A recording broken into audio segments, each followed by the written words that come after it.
Ladies and gentlemen, we are starting the second panel. Okay. Good morning, ladies and gentlemen. My name is Damian Szacawa. I'm working as senior analyst in the Baltic department, the Instytut of Central Europe. And I have to say that it's a great pleasure to welcome you and to introduce our four panelists today, who are going to talk to us about rethinking security in the Baltic Sea region after Russia's invasion of Ukraine in February 2022. So I'd like to welcome Minna Ålander, who is a research fellow at the Finnish Institute of International Affairs in Helsinki. Minna, it's a great pleasure to have you in Lublin. And then let me introduce Jakub Godzimirski, who is a research professor at the Norwegian Instytut of International Affairs in Oslo. Jakub Godzimirski has been working on Russian foreign and security policy issues, and we had a couple years ago a webinar about security, energy security in the Baltic Sea region, and then we discussed that we need to meet again and discuss, and it's a great pleasure to meet you in person here in Lublin. Aleksandra Kuczyńska-Zonik is a head of Department of the Baltics at the Institute of Central Europe. Her research interests include politics and security in East Central Europe and post-Soviet space.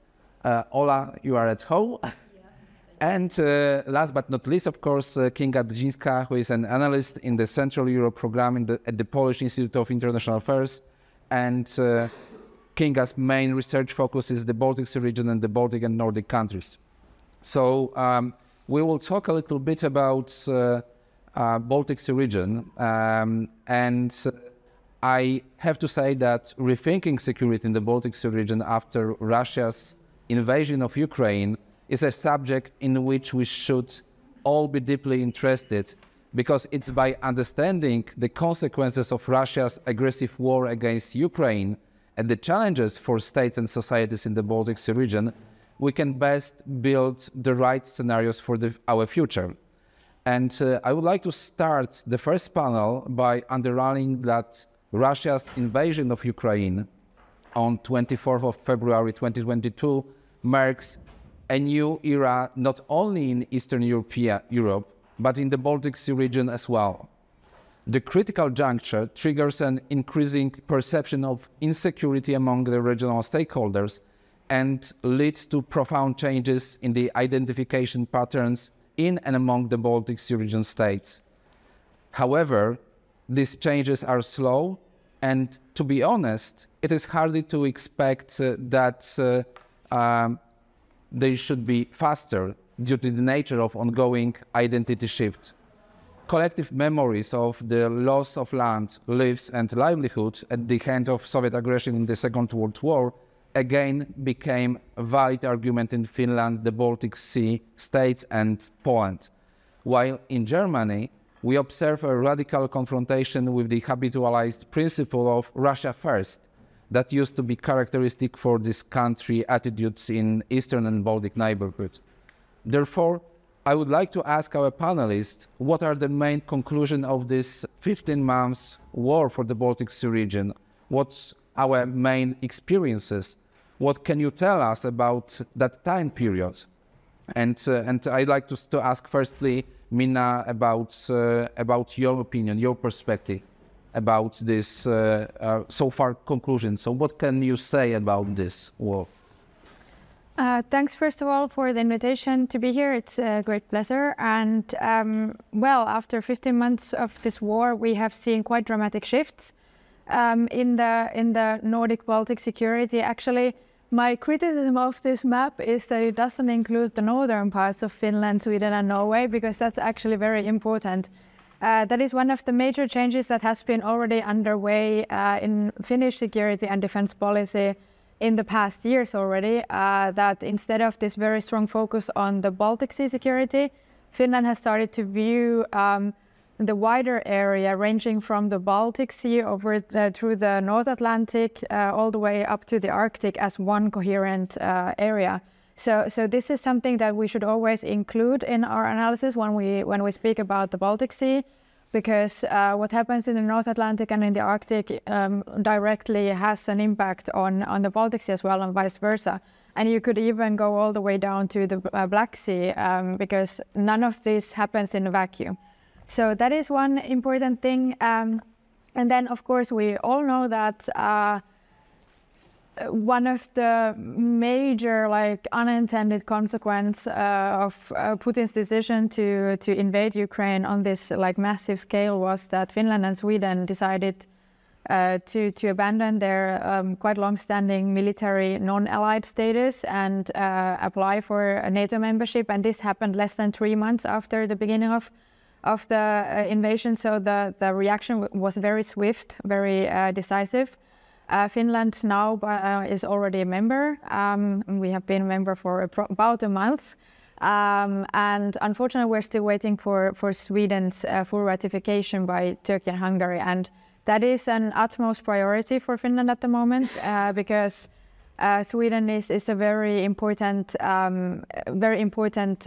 factor or like a puzzle piece in the Nordic-Baltic security. As you can see in this map a little bit, Sweden is really in the middle of the region, and Swedish territory connects, especially like it connects Finland to Norwegian North Atlantic coast, which is very important in terms of resupply and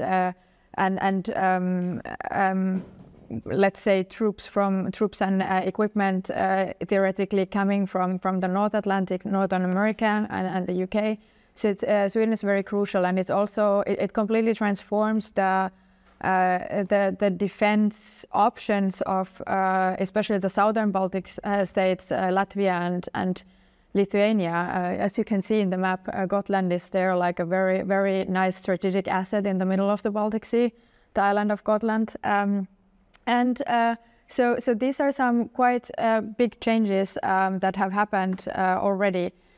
And what results from all this is that the Nordic countries, the 5 Nordic countries, Iceland is unfortunately missing from the map because it's a little bit further away in the Atlantic Ocean. But the Nordic countries have really consolidated further as a distinct group. Of course, Nordic cooperation has been ongoing for decades. It started already quite soon after the World Wars, but it has been quite limited in the security and defense field. The NORDEFCO format has existed since, NORDEFCO means Nordic Defense Cooperation. That format has existed since 2009, but it has been mostly about peacetime cooperation, attempts to do like smart defense with joint procurement and so on. So now this is taken to a whole new level with Finland and Sweden joining NATO. So there is this huge momentum right now for Nordic defense, not only defense cooperation, but also integration. And integrating capabilities in a field like security and defense is quite difficult because it requires a very high level of trust among the participating countries, and that's why the Nordic countries are ideally like perfect for that purpose, because the trust between the countries is very high.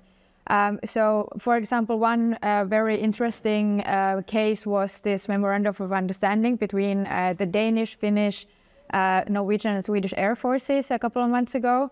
That was actually signed during a Ramstein group meeting, that the air forces of the 4 Nordic countries. Iceland doesn't have its own armed forces because Iceland only has like a little bit less than 400,000 inhabitants. So, and they are an island in the middle of the Atlantic. But so the 4 Nordic air forces signed this memorandum of understanding with the intention to start integrating their air forces into kind of one fleet, one operational fleet, so that this like cooperation that already exists, especially it's very, very close between Norway, Finland and Sweden, who exercise almost weekly in the northern parts of the countries, which are not seen here.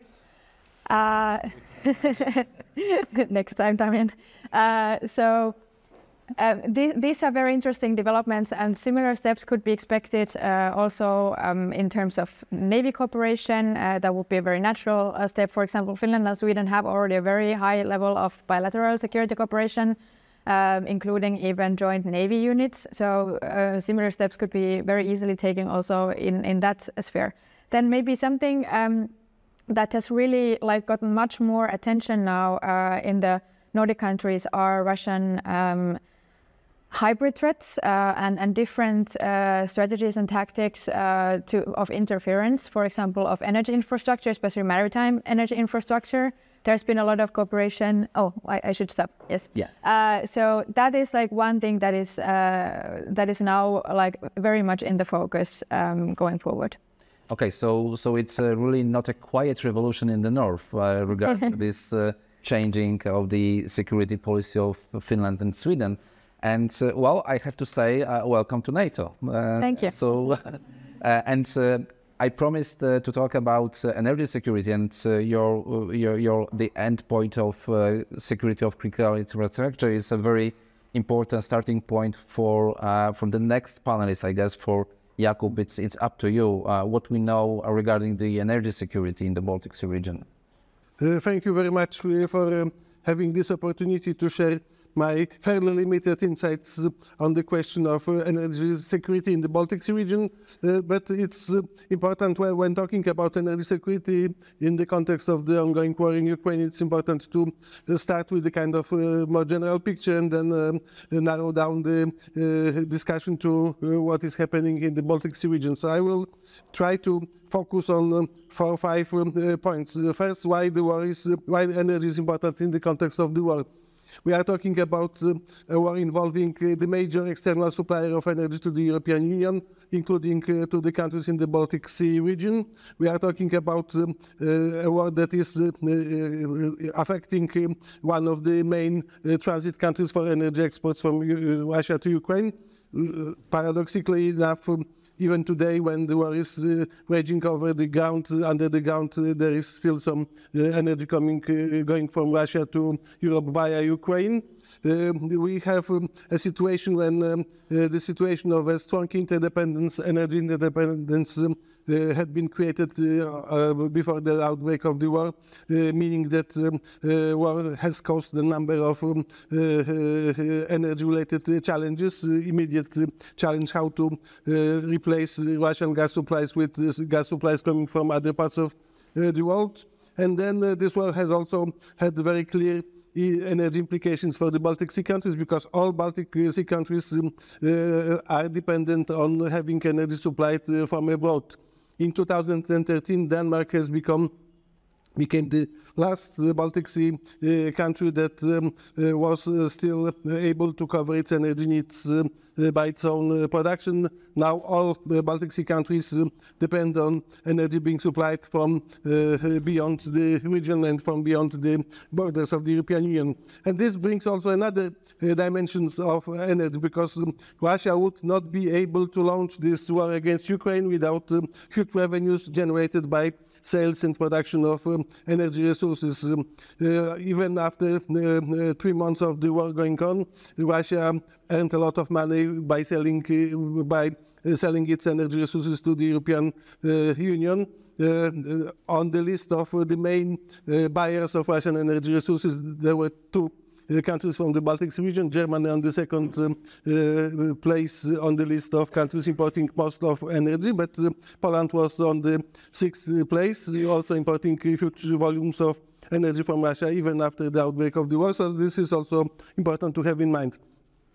Then we need to understand what kind of direct implications the war has had on energy.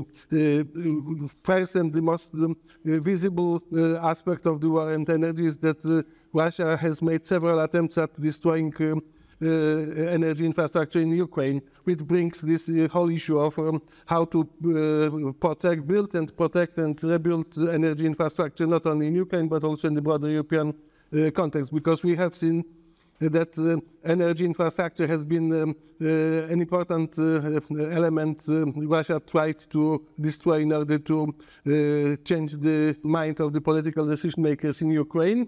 And we should also expect that Russia will be willing to launch attacks on other elements of critical energy infrastructure in case the war was to escalate.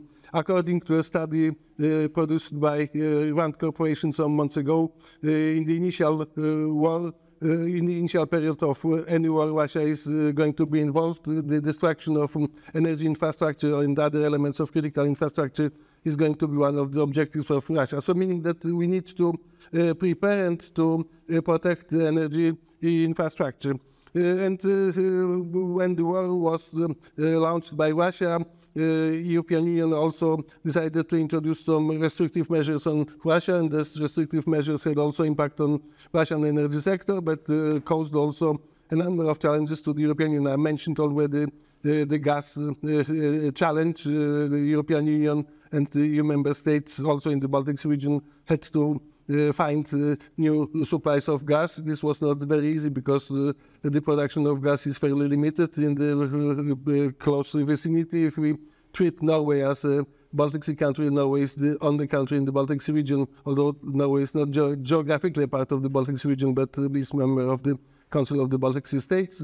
So Norway is the main supplier of gas today, but Norway's capacity to produce and transport gas is fairly limited, so Norway is not able to replace 150-160 billion cubic meters of gas that Russia was traditionally supplying to Europe, meaning that those supplies had to come from other parts of the world. And this also brings this third topic, meaning that in order to be able to survive without Russian gas, the EU and EU member states had to launch a number of projects, infrastructural projects. We have seen, for instance, that Germany was not willing and able to build completely new LNG terminals to get gas from other sources. This was also a part of the Polish energy security policy over the past 10 years. LNG terminal was built in Świnoujście. Lithuania also embarked on this policy of improving its energy infrastructure in order to be able to cope with what was expected to be a Russian energy challenge. They managed to build this LNG terminal in Klaipėda that is also playing an important part in supplying both Lithuania and other Baltic Sea countries. Finland was also very interested and able to build LNG terminals, so this is also a part of the picture. But then we also see that there have been also some energy-related controversies. For instance, how to deal with the issue of Russia disappearing from the energy market in Europe in general terms and in the Baltic Sea region in more narrowed geographical terms. For instance, there have been some ideas that nuclear energy could become a part of the solution, but we see that Germany is not very interested in developing its nuclear energy resources. Rather, the contrary is the case. Germany decided to close down all its nuclear energy facilities, but countries like Finland has embarked on enlarging its on improving its nuclear capacities quite recently, and Poland is also thinking about using nuclear energy as part of the solution. I think that this could be the last word I wanted to say in this initial phase. That then we will also have some possibilities to discuss those questions in the next phase. Actions or something like that. Thank you very much for your voice about energy security. And now let's move to the another dimension of security, to the social dimension. And I'd like to ask Ola, because maybe you remember when the war was started, there was some kind of fear that another, let's say, hotspot could appear in the Baltic states, especially in Latvia. So what is the status of Russian-speaking minorities in the Baltic Sea states? This is my question to you. So what we know of their reaction? Thank you very much. First of all, I want to say that because you mentioned at the beginning that the Russia's invasion in Ukraine has dramatically changed the perception of security. In case of the Baltic states, you can say that such security perspective has already existed before the war. It means that the Baltic states for a long time, they perceive Russia as a threat. So in that sense, the war in Ukraine wasn't unexpected. I mean, in that sense, of course, that the date the particular date was unknown, but they were afraid of Russia for a long time. So they have been preparing. They have been preparing for such a threat for a long time. In sense of social dimensions of security, we are talking about minorities, national minorities in the Baltic states. The Baltic societies consist of 6% of national minorities in Lithuania and around 30% of them in Latvia and Estonia. So indeed, it is some kind of risk for social cohesion for those countries. Especially you mentioned the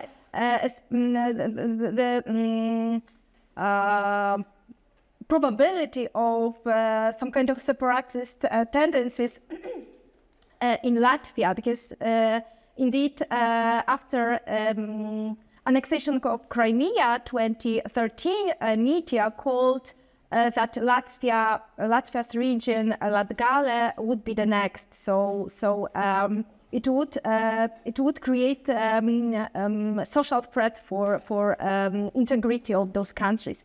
And to confirm that, we can say I can show you a case of social survey which was conducted shortly after the invasion in March 2022 in Latvia among ethnic Latvians. Almost 100% of ethnic Latvians said that they support Ukrainians totally. But among Russian speakers, there are more or less 20%.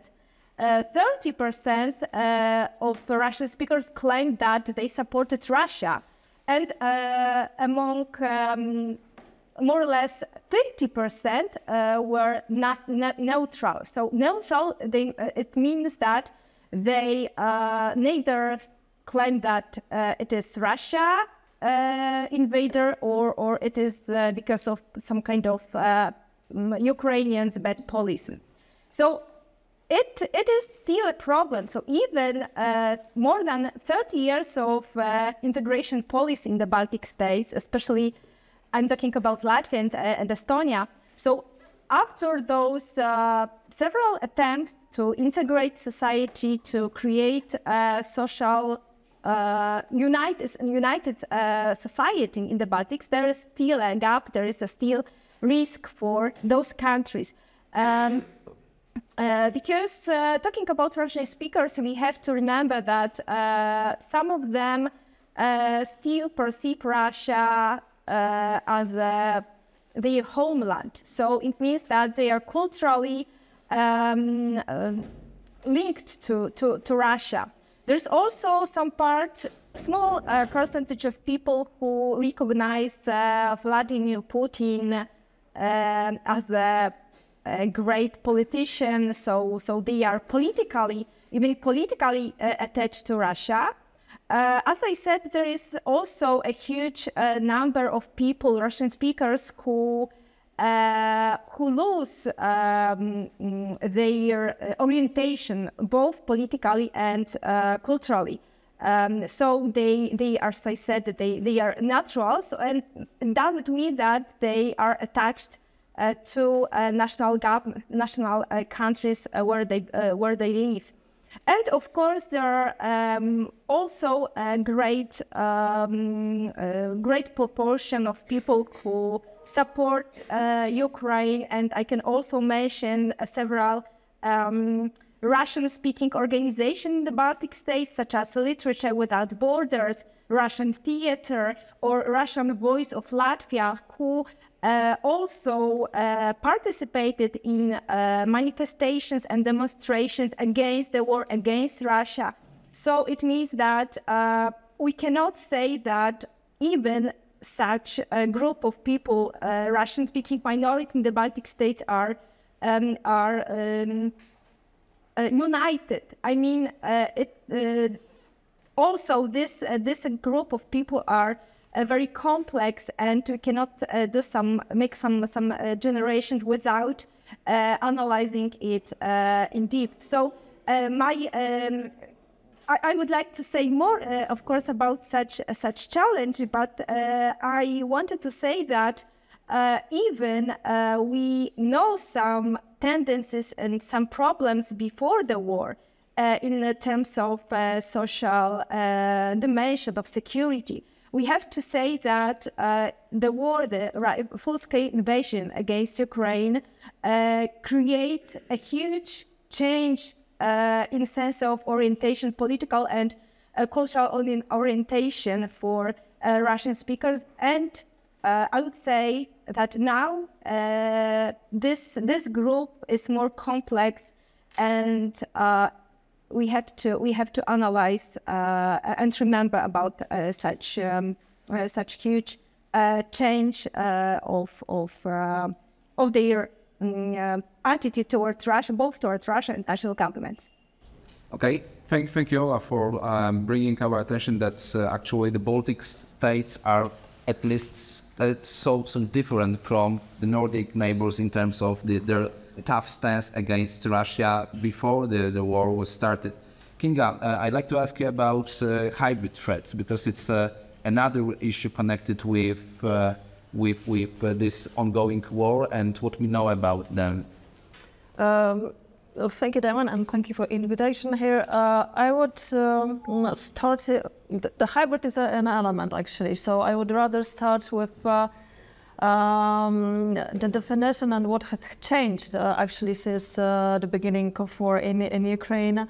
And you mentioned in your first sentence about rethinking of the security in the Baltic Sea region. However, I would rather say that we need to not only think, but indeed redefine and redefinition of the security situation in Baltic Sea is going on, and we've got the risky, tricky vital point at the moment and reality check as. Just 1 minute before, we've mentioned that Baltic states already since years treat Russia as a basic threat for them. However,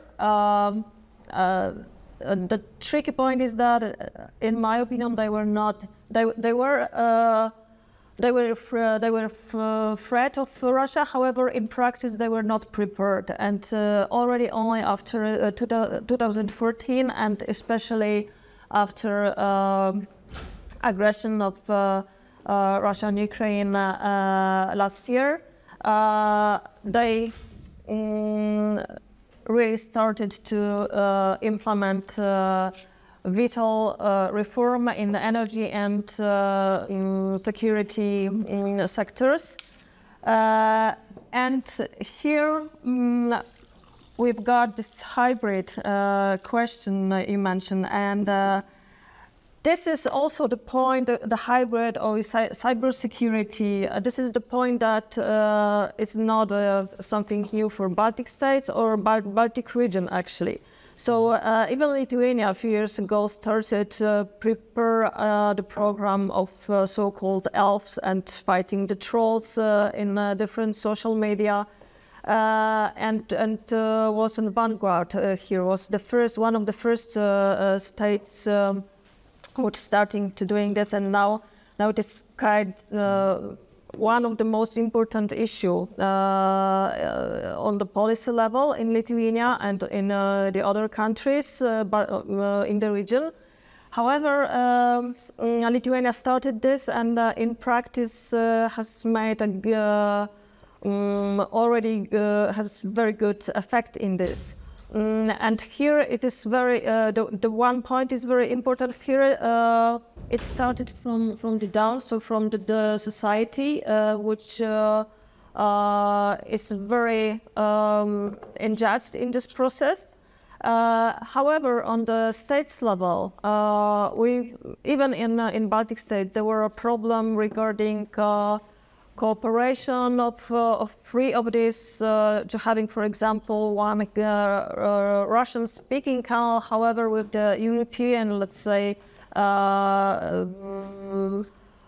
programs from the European perspective, not necessarily only Russian. However, that still is a problem in all Baltic states. However, that Russian-speaking minorities are using Russian-speaking media. So that's the instrument which is fully used by Russia and will be.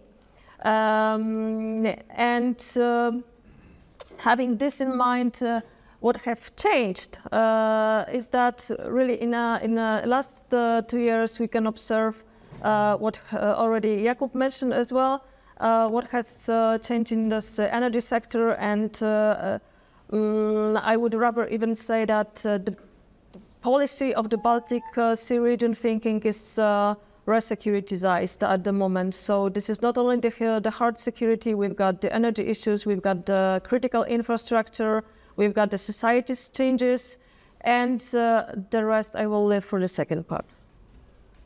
Thank you very much. So we have a general picture of what is going on, not only in the Baltic Sea region, but we know that we need also to look farther to north, to the Arctic, and we should also increase our time frame, because it's not only, let's say, the Russia's aggressive war against Ukraine in February 2022, but it was, let's say, the further consequences of 2014 Crimea annexation and so on and so on. So we see that, as Kinga said, this rethinking, redefinition, and re-securitization of the Baltic Sea region affects both the practice of national foreign and security policies of states belonging to the Baltic Sea region, like Germany, Finland, and Sweden. And you, Minna, talked about Finland and Sweden.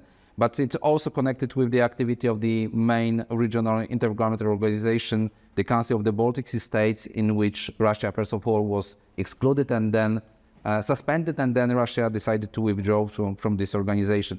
But taking into account your knowledge and what you said at the beginning, what prospects and opportunities are behind the Baltic Sea region? What this knowledge about facts and processes, what this knowledge could bring, what can we offer to our partners? Should I go? Yes. Okay. Thank you. Just maybe, if I may, one point that came to mind about what Kinga said about the Baltic states, that they have been very vocal about the Russian threat, but not properly prepared, at least maybe before 2014.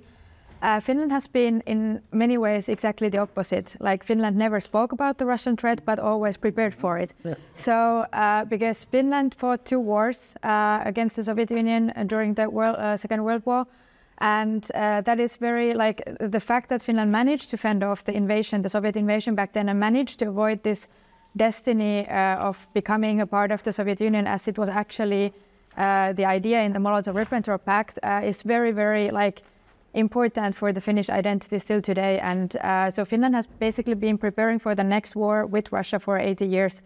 And the only reason why Finland has the armed forces it has, conscription army, giving Finland a wartime troop strength of 280,000, plus the total reserve, which is somewhat hypothetical, but still we have like total reserve of 870,000. We have one of the largest artilleries in Europe. We have invested in MLRS, like HIMARS type capabilities, and long range missiles like JASSMs, like already like a decade ago. We have all the capabilities that Ukraine is now trying to get from the Western partners. And that's no coincidence. It's because Finland has always had a very consistent analysis of threat, which is Russia. And but the interesting part is that only since last year it's okay to speak about it openly. So this change, and this has been a major change in Finland. For example, in 2007, it was very interesting. Our then defense minister was in the US, in Washington, D.C., and gave a speech there. And he said that because of Finland's geographical location with 1,340 kilometers border with Russia, we have 3 main security challenges, and those are Russia, Russia, and Russia. And that caused a big scandal in Finland, not because anyone would disagree. Everyone completely agrees with this analysis, but it was not politically correct to say it out loud like that.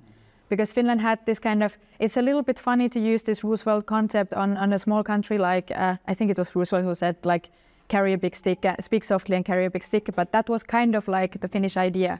So it's very hard to understand Finland's policy towards Russia because it looked so very accommodating, and we did in some ways bend over backwards in order to try and have as good as possible neighborly relations, because of course that is easier than to manage than some kind of like very tense and conflictual situation. But that's just about the Finnish approach. And then can you repeat the question?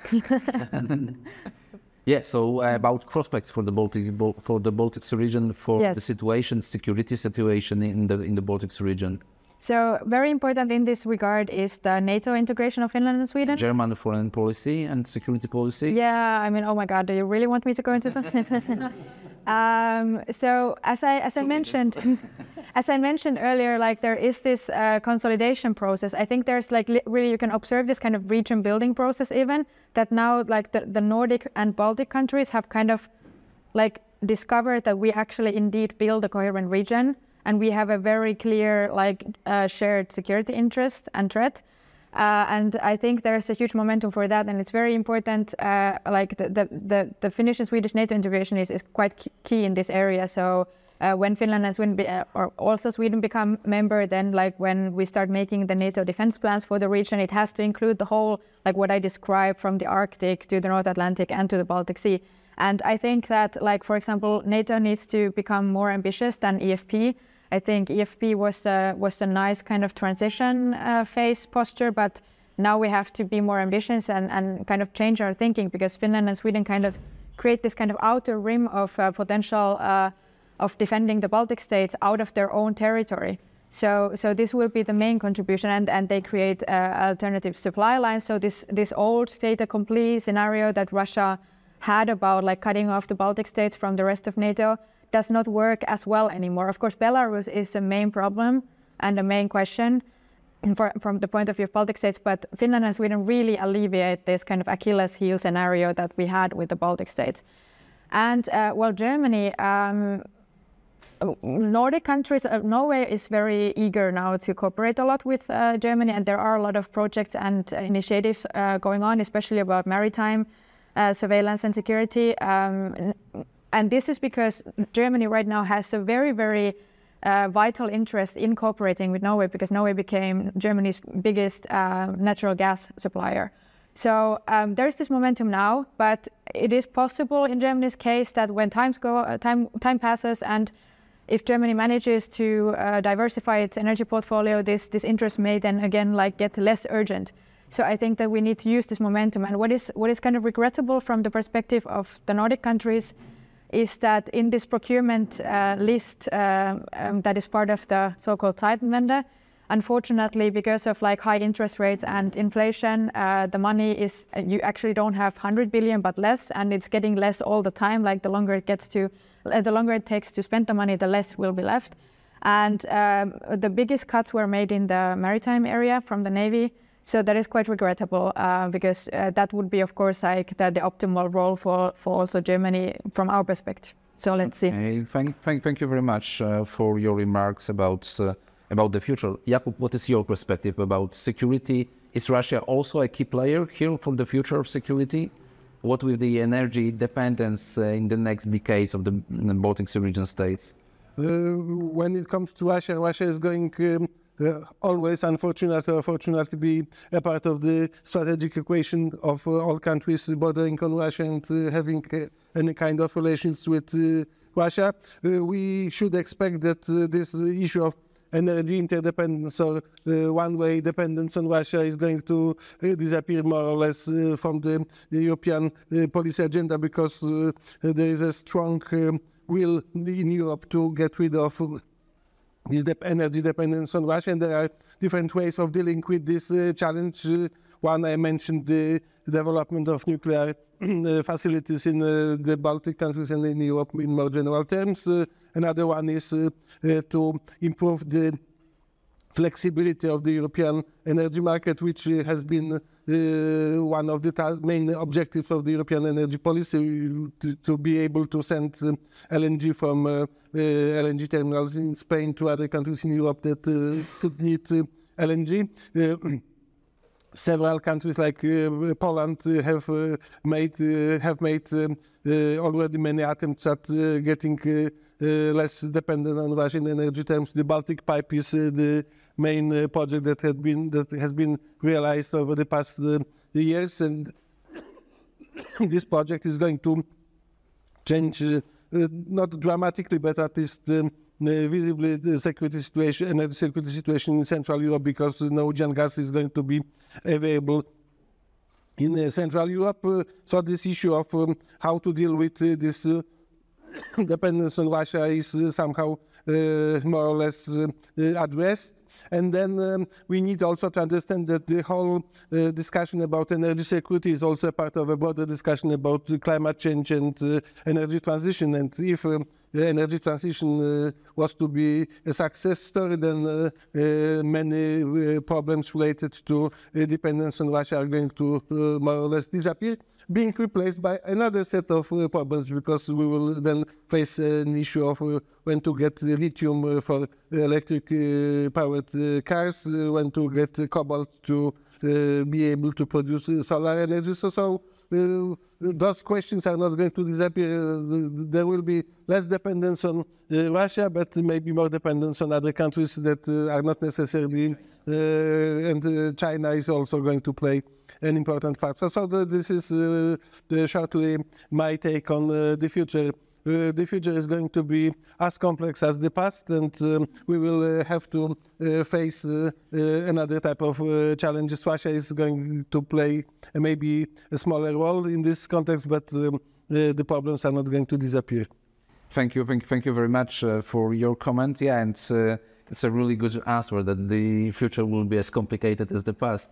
I don't think that that we are more optimistic than, but let's wait.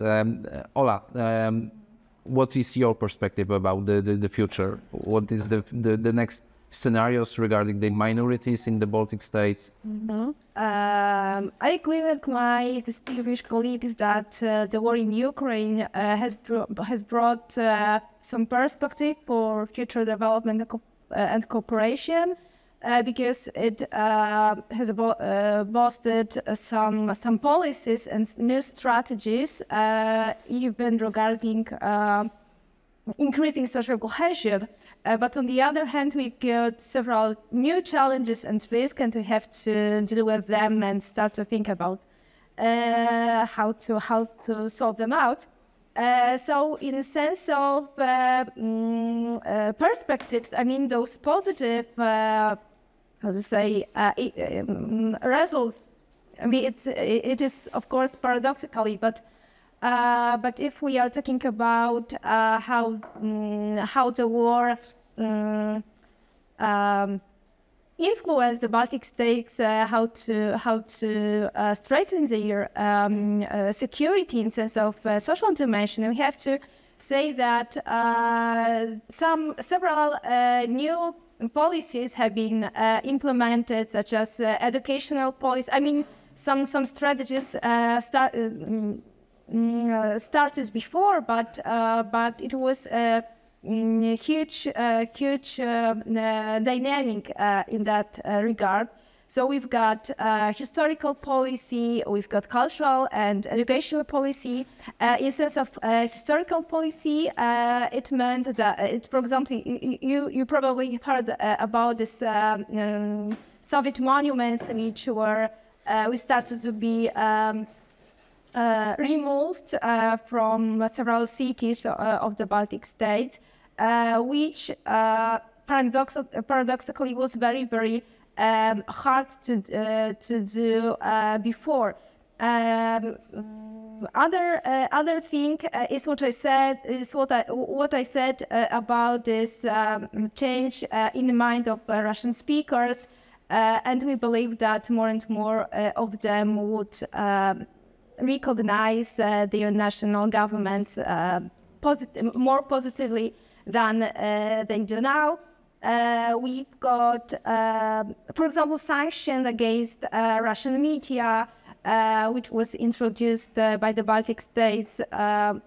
Also, we hope that it was a good decision to increase social awareness and and awareness in sense of against Russian propaganda.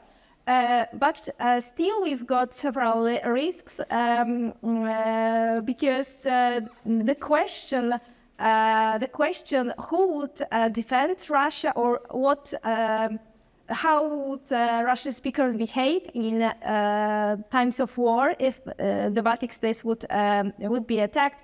It is still relevant for the Baltic states, and the governments have to deal with that. And they have to bear in mind that it is a long-term process. It is a process of education, training, increasing social awareness by patriotic education, by education via media. So it is not only strategies and planning in terms of military security and energy and economy security, but also dealing with challenges regarding social integration to increase social resilience and to encourage people to be aware and learn more about Russia and be adapted to new security challenges. Okay, thank you very much, Ola, for your perspective and what you said about the future of the Baltic Sea states and their social resilience. Kinga, it's time. The floor is yours now. And the same question. Future. So I will start from the beginning, actually, about the paradox of the cooperation in the Baltic Sea region. So the idea, for example, of this CVSS, so the concept of the Baltic Sea state, was that, okay, we need to cooperate. It is the fact that we need to care about the Baltic Sea was the main ground for this. However, with this exclusion not to cooperate in hard security. And the last year proved that it is impossible to not cooperate without the hard security. So that's why I started with this resecuritization of the cooperation. And here we have, in my opinion, a few challenges, actually. So CBSS is one of example of format where up to last year we've got Russia on the table as well. And without Russia, the question is about the future cooperation in this regional formats in the Baltic Sea region. On the other hand, on the one hand, it can be a plus, a good situation for Nordic and Baltic cooperation, for example, and to take care and to make the goals higher in the climate policy, for example. However, the big challenge will be the biodiversity. The big challenge as will be take care of the Baltic Sea itself without Russia, and this is the one information which we can get from the Halcom report. And the second consequences in the future, I would rather say that we will observe the stronger cooperation of Nordic itself and the Nordic and Baltic countries. The momentum is of how much strong Poland itself will be included in this cooperation, with the ambition to being involved itself. And the question we already started to mention, not necessarily willing to mention the Germany policy, yes, so without a big topic on that. And having in mind the last visit of Scholz in Tallinn just last week, actually, and the definition of the European defense policy with the place of Germany in this area. So that's why I think that this will be the momentum for the cooperation as well. it will be really a vital point, a reality check of the energy security and energy cooperation itself. We're still waiting for Baltic states synchronization. It will be the last point for the making the Baltic states secure in the sense of energy. And here is a small paradox itself, and the tricky thing that Russia already was prepared to desynchronize itself from the Brel system, but still Baltic states need to prepare for this. This is more in detail, some engineer issues regarding electricity nets in Baltic states. So, and the last thing here is the future offshore cooperation and wind farms in the next decades, which is in the plan very ambition from all of countries on trying to build offshore wind farms, and with Poland itself. So the future will be strongly dependent on in which direction actually the countries would like to go, because for sure Nordic will stay very climate positive, and for sure Nordic states now, as Nina mentioned, Finland can say this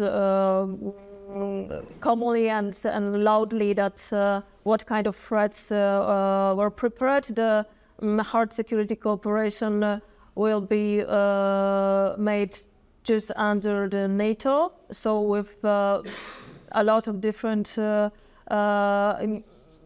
inclusion of Sweden and Finland's armies, and the same the defense spending. So that's why we will first of all see this the securitization and the high level of defense cooperation. The next question will be actually in which direction in other fields this cooperation will be going on. As I mentioned, with the Russia on the table still likely or not likely. However, in some issues, Russia will be visible in the Baltic Sea region, and the question is how to resolve those problems, just few which I mentioned before. And still this hybrid. One element I would like to mention the last Sweden's report on Russian intelligence involving in media in Nordic countries, for example, and how big influence Russia has got still even in Nordic countries, as it has been proved. And this report was quite cited by Nordic media last weeks. And that's why this hybrid threat, disinformation, cybersecurity will be also one of the most important challenges. Okay, thank you very much. Ladies and gentlemen, it seems to me that we received a number of new answers to old questions. How to better secure the Baltic Sea region, how to better deter Russia against aggressive policy in the Baltic Sea region. I think that we have about some time for maybe 2 questions. Ambassador Borisovas? Yes? That much was for me to be critical in regards to tell a few remarks about what has been discussed, because a lot of issues of fundamental importance has been touched already upon. But what exactly it is to mention some points actually, probably. What Gina said about the CBSS, definitely CBSS was working then in some way, but at the same time, we need to see that CBSS was held hostage for Russia by 20 years after the EU expanded. In fact, this marginalized the organization, from more intense participation, for example, in such endeavors like it is not in the Baltic Sea region, and so on and so on. So because Russia was simply blocking that. The situation changed significantly, and now CBSS as an organization probably will not change a lot and not so rapid as that. At the same time, we could expect that it will be used as a quarter. That all members for CBSS now are NATO members. So actually now we could look to CBSS from the reverse angle. From the security point, which was somehow considered a good, despite that it was not an CBSS. But the security issues we discussed and this House and Health Ministers' Weekend, it was so added raised this issue, and it was agreed that security issues could be discussed in CBSS. So now it's even more relevant. Also, this is a unique escalation why? Because it includes Nordic, Baltic states, and Germany and Poland. So actually, it is some sort of very interesting event here, which to Poland somehow punctures the thing sees initially. So perspectives on that, but less about that. Also about Norway and joy on the Baltic states, about Finland and Sweden joining the game. Definitely Lithuania, like in Estonia, I'm very happy that Finland decided that later on, seen in the fall of this youth to join NATO, that's literally boosted our security border with Russia by 1,200 kilometers and strengthening the logistical lines of Russians. But at the same time, they do not, underestimate the joy in Norway, because Norway got this necessary backyard for the Arctic security policies by Sweden and Finland joining the NATO, and naturally joining Arctic security with the Eastern Bank security. So our job was to keep Norway for years in the future after Ukraine will join NATO. So I could clearly see also a huge aspect for our security. And my question is about Russia. Because you spoke about Russia, energy security, and so on and so forth. I think that visual terror thinking is somehow over. But there will be also people who still believe that there will be some sort of business as usual with Russia in the future. But my question is how you see Russia in the future after the war in Ukraine will finish, and what Russia could look post that what we could expect. Can I shortly answer? In my opinion, Russia under any circumstances would continue aggressive policy towards the Baltic states using different instruments. Even more sanctions would be introduced. Russia would find something new for increasing its pressure in the Baltic states. Even now we can see in terms of media, in terms of propaganda, we know that there is no Russia's TV channel in the Baltic state now, but we know that propaganda, disinformation spread via social media. So in that sense, I can see that even for the using business connections and relations, different relations, even for example, the political parties which are more or less